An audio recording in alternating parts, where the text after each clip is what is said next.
Okay, let's do something a little different. I know this is mainly like an anime channel. I mostly just discuss about anime and episodes and reviews and my thoughts and opinions on it. But let's switch it up a little bit because honestly, in the grand scheme of things in the future, I do want this channel to be like an overall story-based channel where I discuss like just amazing storytelling that I notice or seen in shows or movies and things like that. So that's why today we're talking about Transformers 1. And here's another honest to God truth. I barely watch any of the other Transformer movies, maybe like the first few when I was a kid, but like I don't really have like humongous memory on that. I just know like the characters' names and who they are, and knowing that the series is like iconic, especially for a lot of us in our childhood. But after seeing like a lot of hype for this one, for Transformers 1 2024, I was like, why not check it out? Let's see what's the hype about. So the first thing I gotta say after watching this movie right away, this is at least an 8 out of 10 movie. At least me personally, I'll probably give it like a 9 or 9.5, but at least an 8. And the first reason why I even state that is because you don't have to be a fan of the previous Transformer movies to like this movie at all. Like you could literally come in blind, never watch a Transformers movie, and you could truly enjoy it just from this movie alone. You don't have to know any lore, anything from the past movies or anything like that to enjoy this movie, literally. And I think that's one of the best parts about this movie. This could be a standalone. You don't need any past history, you don't need to know anything else in order to like understand or fully enjoy the experience of this movie. But on the other hand, they also balance it out to where if you know or have an idea of the previous movies and the previous Transformers and you're like a big fan, then you can also feel the nostalgia from watching this movie as well. Because no, they haven't like really stated your favorite characters' names throughout the whole movie, like maybe not until the end, but just from looking at these characters you could tell who they are based on the previous movies, you know. And it's almost like you're just seeing like actual lore about like characters that you cared about for years in your childhood. I don't know if this is like actually canon or not, like if Transformers 1 is like actual like canon lore of like the origin of Optimus Prime and Bumblebee and stuff like that, and like Megatron. Because like I said, I literally don't have a clue about the Star Wars series other than knowing the names of the characters. But I will say it doesn't matter because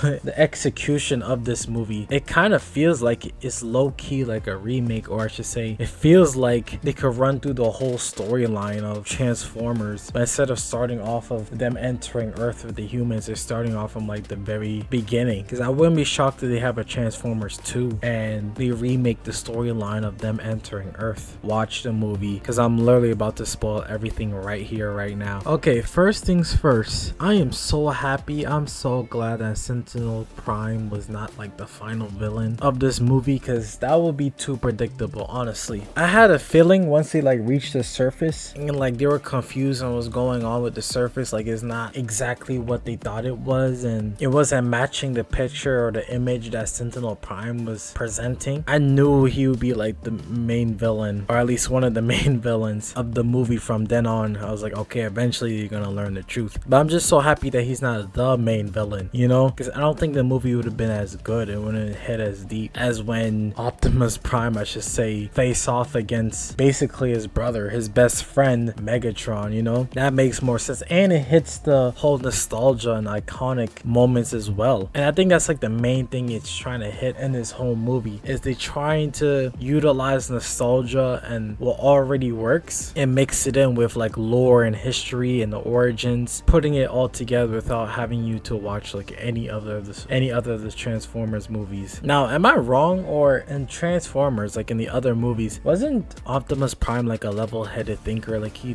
thought before doing anything? In this movie, this man is just a go-getter. That man just does anything he wants to do, anything. Like he wears his heart on his sleeve and he just follows his heart, honestly, which is kind of crazy because maybe I'm wrong, but in my mind, based on my childhood, I thought that like Optimus Prime was like the one that always need like a solid plan or always takes his time to like execute a plan. Because if this lore is canon, I did not expect him to be like the type of person who takes the risk of doing a lot of stuff without really having much of a plan. But maybe it could be the case that the matrix of leadership changed him. That could be the case as well, and that's what made him like the mature person that he is in the other movies. Okay, now one thing I gotta state is Megatron, right? I understand he felt betrayed, he felt lied to his whole life about Sentient Prime portraying all the Lycans and everything. But I don't know, his hatred, the way he handles stuff, it was like, I understand his like sudden anger, but I always wonder, like as I was watching a movie, I was like, why does he feel more anger out of anybody else once he learned the truth? Because everyone else was mad too, but it's like, why did he took it so harshly, so badly? That's one thing that I had in mind during this whole movie, because it didn't recall to anything personal for him for the reason why he has this much hatred for Sentient Prime. Or maybe because Sentient Prime is the one who killed his favorite Transformer, you know? Maybe that could be the reason. I just didn't catch on to that. But as I was watching the movie, I always wondered like what was making him this fueled of anger. Like I understand that he betrayed the people and he needed a plan to stop him, but like the way he was mad, it almost seemed like Sentient Prime like killed his own like mother or father. But I'm assuming that's probably what he was thinking about when he killed his favorite Transformer. He's like, you're the one who killed him, now you must pay. And it does make sense that D16, or aka Megatron, values strength. It makes sense. If his favorite Transformer was like the strongest one out of them all, then it makes sense that he follows the philosophy like, okay, now I have the power, now I have the strength, let's just do this. But his emotions and the way he feel, I guess it's like more of a show don't tell. Like you're supposed to just figure it out that like, yeah,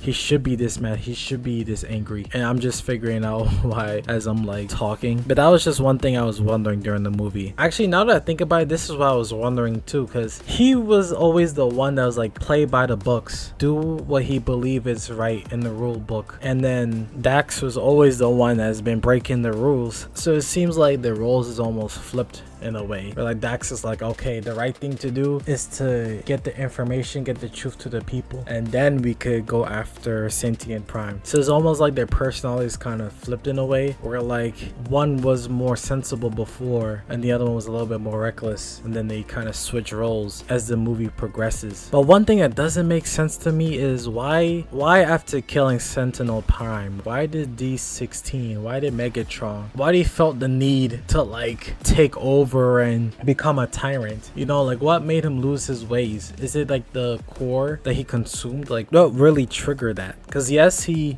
completed his mission to killing Sentinel Prime, so what's motivating him to like act this way moving forward? That's what I'm wondering. So that's one thing I wish that was explained. But other than that, everything else was flowing the way it should be flowing. Badassatron was doing his thing. Yo, that might have been my favorite character, honestly, out of the whole movie. He brought in the comedy for sure for the majority of the movie, and every good movie needs some comedy. No matter how serious the moment is, you're gonna need some comedy in a movie in order to like bump up the score. But now with these beings that they were facing before, is that gonna be happening in Transformer 2? Well, I guess will they be facing Megatron again, I guess. But it's like, it's funny or it's weird, like the fact that they had to face each other. Optimus Prime and Megatron have to face each other while they also still have the threat of those other beings, I forgot their names by the way, that's like been stealing their energy. Because of course they're gonna go after them, especially once they realize that, oh yeah, no more energy for them, no more miners. But we'll see. One thing I just realized, this video really became more of like some questions that I didn't get answered, or I was wondering about throughout the movie, other than like a review about what this show, other than like a review of how good the movie is. But heck, if you want to know, like you probably could just search it up anyway and see all the other reviews. But yeah, those are my questions, those are my thoughts. I know I didn't really like say much, honestly, in terms of like the movie itself. I didn't really say much about the race. It just speaks for itself, honestly. It was a really good race. The way they learned the truth, it was a great moment. Like, what else do you want me to say?